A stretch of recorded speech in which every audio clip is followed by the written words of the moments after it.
She said, "I've got other guys." I replied, "Then they can cover the bills too." That same night, I took my name off everything, canceled the accounts in her name, packed up, and moved out. I watched her so-called backup plans fall apart, and I just smiled, knowing she was about to find out what life really costs without me. I'm Marcus, 32. I work as a senior account manager for a regional insurance firm in Dallas. It's not glamorous, but it pays well. I'm structured. I track expenses, I invest regularly, I don't miss payments. I grew up watching my dad juggle 3 jobs, so stability matters to me more than appearances. My girlfriend, Vanessa, is 28. We've been together for 3 years. For the last 18 months, we lived together in a 2-bedroom apartment downtown. The lease was in both our names, but most of the financial weight wasn't evenly distributed. I paid the rent. I paid utilities. I paid internet. I covered most of the groceries. She worked in event marketing, which meant her income fluctuated. Some months were strong. Some weren't. In the beginning, I didn't mind helping more. We were building something together, or so I thought. Vanessa liked attention. She thrived on it. Social media, group brunches, constant validation loops with her friends. If someone complimented her outfit, that story stayed up for 24 hours. If someone didn't text back fast enough, it became a full analysis session in our living room. For a long time, I thought it was harmless. But over the past 6 months, something shifted. She started mentioning other men casually. Not directly threatening. Just sprinkled into conversation. This guy at work said I should be charging more for my time. My old college friend keeps saying he'd treat me like a queen. It wasn't insecurity at first. It was pattern recognition. The comments increased every time we argued about money. Because yes, we argued about money. I asked her twice this year to contribute more consistently toward rent. Nothing unreasonable. Just predictability. She'd agree in the moment, then forget when the transfer date came. Last Friday night was the tipping point. We were in the kitchen arguing about bills again. The rent had just renewed at a higher rate. I told her we needed to split it more evenly going forward. She rolled her eyes and said something that made the room go quiet. "You're acting replaceable." I didn't react immediately. I just looked at her. "Excuse me?" She crossed her arms. "I've got other guys, Marcus. Don't think I don't." It wasn't loud. It wasn't a scream. It was delivered calmly. Meant to land. I studied her face. Then I replied just as calmly. "Then they can cover the bills too." And that's when everything changed. She blinked like she didn't expect that answer. "What did you just say?" I repeated it. "If you've got other guys, then they can cover the bills too." She let out this short laugh. The kind that's not amused, just irritated. "Wow. So now you're jealous." This wasn't jealousy. It was math. I leaned against the counter and kept my tone even. "You just implied you have backup options." "I'm saying if those options are so solid, they can share the financial load." Her expression shifted from smug to defensive. "You're twisting it." "I didn't mean they'd actually pay for anything." "So what did you mean?" She hesitated. "I meant I'm not stuck. I have choices." That part one believed. She always needed leverage in arguments. Emotional leverage. Social leverage. Now apparently financial leverage. But here's the thing. If someone tries to position themselves as optional, you can't keep acting like they're essential. I nodded slowly. "Okay. Okay what?" "Okay. You're not stuck." She stared at me like I was supposed to escalate. Raise my voice. Defend my value. Instead, I walked to my office desk and opened my laptop. "What are you doing?" "Reviewing our accounts." She rolled her eyes again. "You're being dramatic." "No. I'm being consistent." Over the next 30 minutes, I logged into everything. Electricity account. In my name. Internet. In my name. Streaming services. In my name.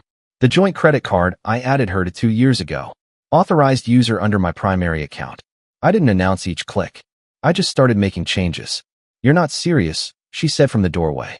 "You just told me you have other guys." "I'm assuming that means you don't need me financially." That's not what I said. It's what it implied. I removed her as an authorized user first. Then I scheduled service cancellations effective in 2 weeks. That gave her time to set up her own utilities if she chose to stay. "What are you doing with the Wi-Fi?" she asked sharply. "Transferring it out of my name." "You can't just do that." "Yes, I can. It's my account." Her tone shifted again. "You're punishing me." "No. I'm stepping back."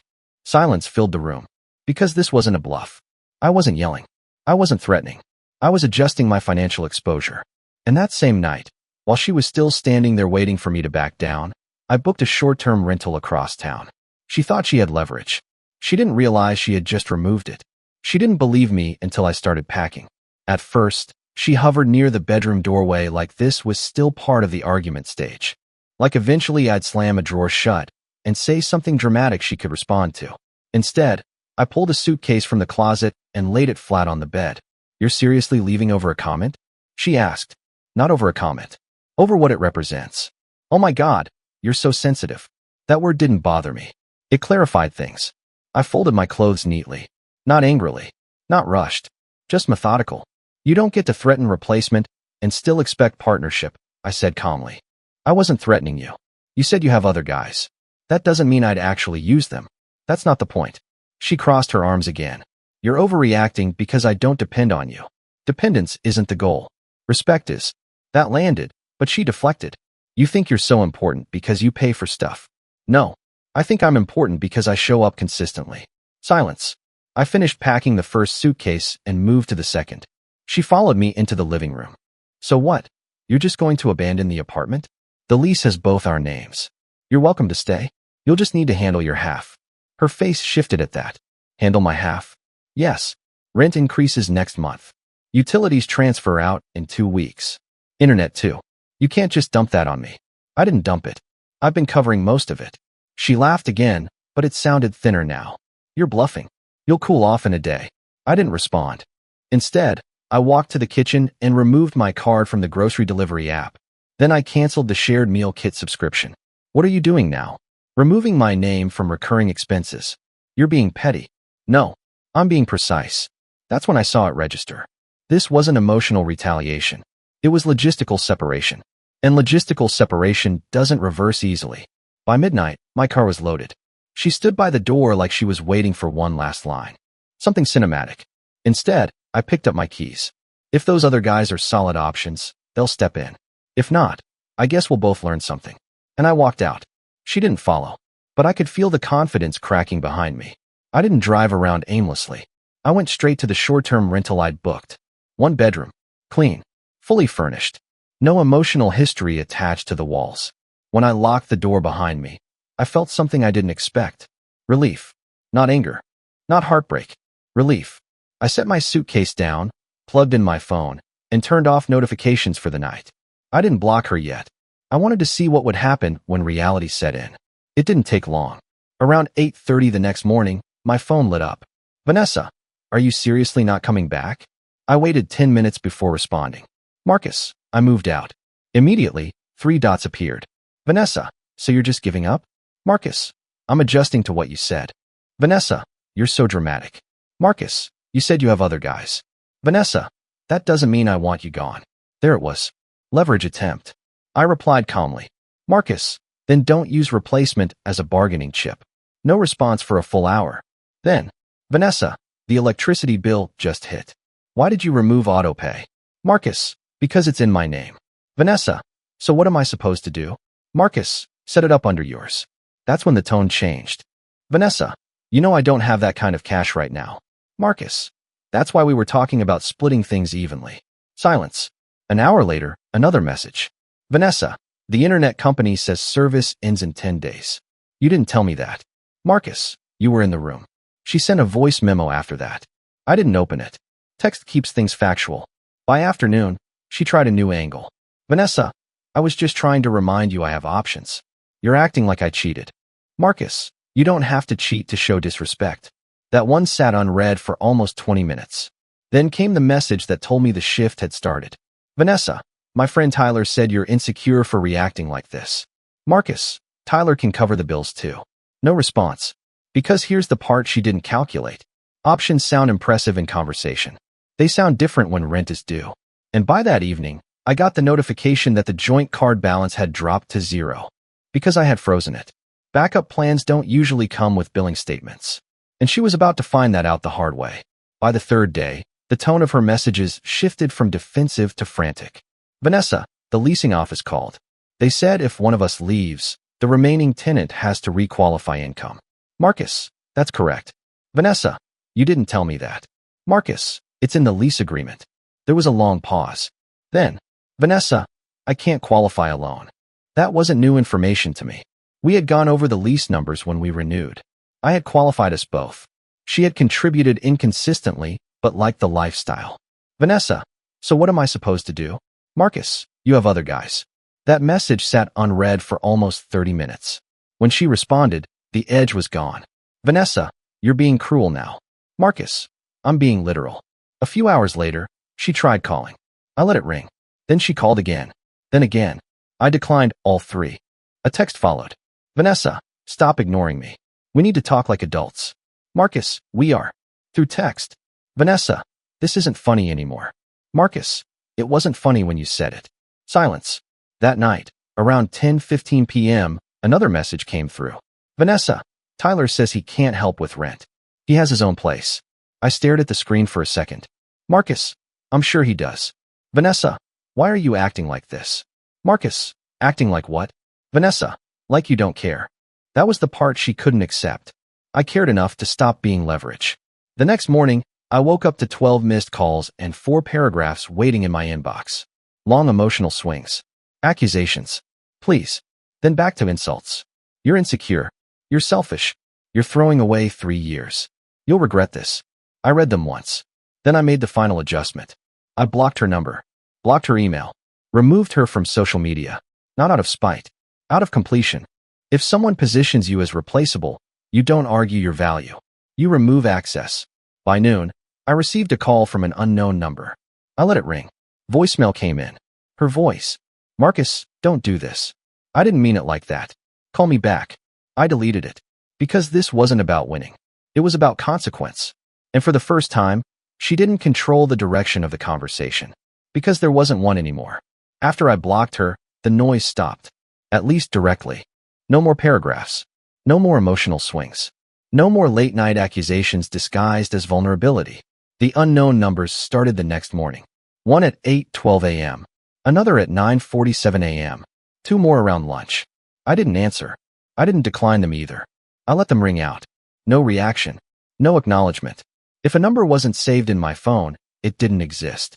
By afternoon, she tried emailing from what looked like a new account. It went straight to spam. I didn't open it. I had already made the decision. If someone wants to discuss stability, they don't threaten it first. That evening, I got a text from Josh. Bro, is everything okay? Vanessa just posted something about betrayal. I kept it simple. We broke up. It's handled. He didn't press. Apparently, she had started venting publicly now. Not directly naming me, but heavily implying that I abandoned her without warning. Here's what she didn't mention in those posts. That she told me she had other guys. That she used replacement as leverage. That I had been covering most of the financial weight for over a year. Stories are easier to tell when you remove the billing statements. 2 days later, the leasing office called me. Just confirming you vacated, they said. Vanessa asked about breaking the lease early. I kept my voice neutral. What are her options? They explained the early termination fee. 2 months rent plus penalties. I thanked them and hung up. That evening, I saw through mutual chatter that she had reached out to at least 3 different guys asking if they knew anyone looking for a roommate. Backup plans rarely include co-signers. The unknown numbers kept calling for a few days. I didn't answer. No voicemails anymore. Because once someone realizes you won't engage, the urgency fades. A week later, I ran into one of her friends at the gym. She looked uncomfortable. Vanessa's kind of stressed, she said carefully. She didn't expect you to actually leave. I nodded. That was clear. She thought you'd cool off. I didn't reply to that. Because cooling off only works if you were heated. I wasn't. I was finished. And there's a difference. About 10 days after I moved out, the financial reality started surfacing publicly. Not through her. Through logistics. The leasing office emailed both of us about the pending rent. She hadn't paid her portion. Late fee notice attached. I didn't respond. My portion had already been covered through the final month I committed to before leaving. After that, it was on her. An unknown number called that afternoon. I let it ring. 5 minutes later, another unknown number. Ignored. Then a text from a mutual friend, Carla. Hey, Vanessa asked if I could talk to you. I replied once. No. Carla sent back a neutral emoji and didn't push. That told me enough. If Vanessa had strong backup, she wouldn't be sending messengers. By the end of that week, I heard through Josh that she'd tried asking Tyler again for help. Apparently, he offered advice. Not money. Options are plentiful when nothing costs anything. They thin out quickly when rent is due. I wasn't stalking updates. But when your social circles overlap even slightly, information floats. She'd listed the apartment as looking for a roommate. 3 interviews. 2 backed out after seeing the rent. The third asked about splitting utilities. Utilities she now had to transfer fully into her name. Electricity deposit. Internet setup fee. Water reconnection. Life adds up quietly. I stayed focused on my own routine. Work had picked up. I picked up 2 new accounts. Stayed late one evening finalizing a contract and realized something. For the first time in a year, I wasn't calculating someone else's spending habits against my budget. I wasn't wondering if rent would clear on time. I wasn't adjusting groceries because someone forgot their transfer. Peace isn't loud. It's subtraction. The unknown numbers stopped after about 2 weeks. That told me something too. When there's no reaction, there's no game. Friday night, Josh and I grabbed dinner. He looked at me across the table. You don't seem angry at all. I'm not. You don't feel bad? I considered it. I feel informed. Informed that threats of replacement come from insecurity. Informed that leverage collapses when you remove yourself. Informed that if someone truly has options, they don't announce them during rent discussions. He laughed at that. Fair. Later that night, I checked my bank account. Everything steady. Everything predictable. And for the first time since that kitchen argument, I smiled. Not because she was struggling, but because I wasn't. About 3 weeks after I moved out, I got an email from the leasing office again. Subject: Notice of lease status. I opened it out of practicality, not curiosity. Vanessa had officially requested early termination. The penalty was confirmed. 2 months rent plus fees. The total number was not small. They needed both tenants to acknowledge the adjustment. I replied once.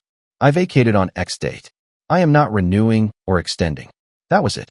An hour later, an unknown number called. I didn't answer. No voicemail. Then another unknown number. Ignored. 10 minutes later, Josh texted. She's panicking. I didn't respond immediately. Apparently, she'd been telling people I left her with nothing. That I blindsided her. That I refused to talk. What she wasn't telling them was that she triggered the separation herself.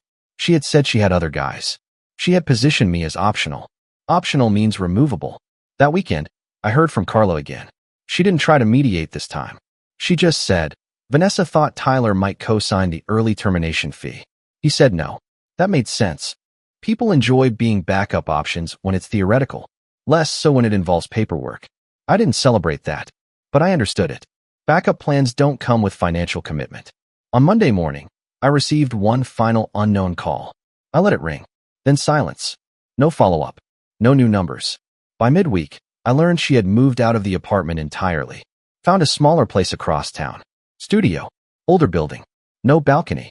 No skyline view. There's nothing wrong with a studio. But it wasn't the lifestyle she'd grown used to. And lifestyle is easy to maintain when someone else absorbs the volatility.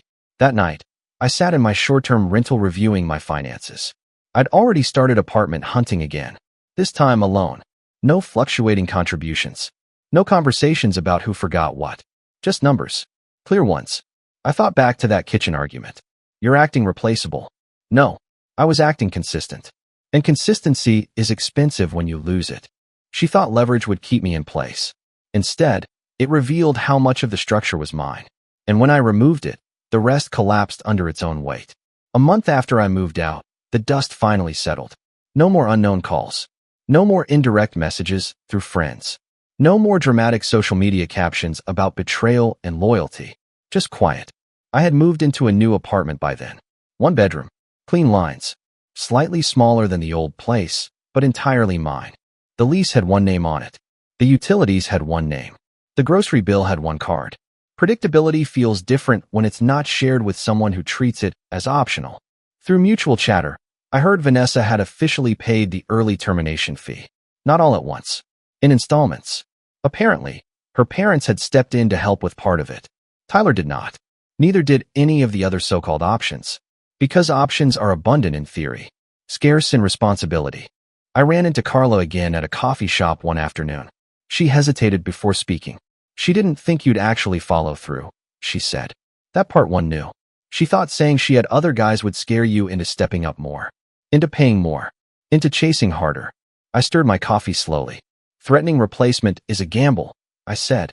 Sometimes it removes the person you're trying to control. Carla nodded. She keeps saying you changed. I didn't argue that. I did change.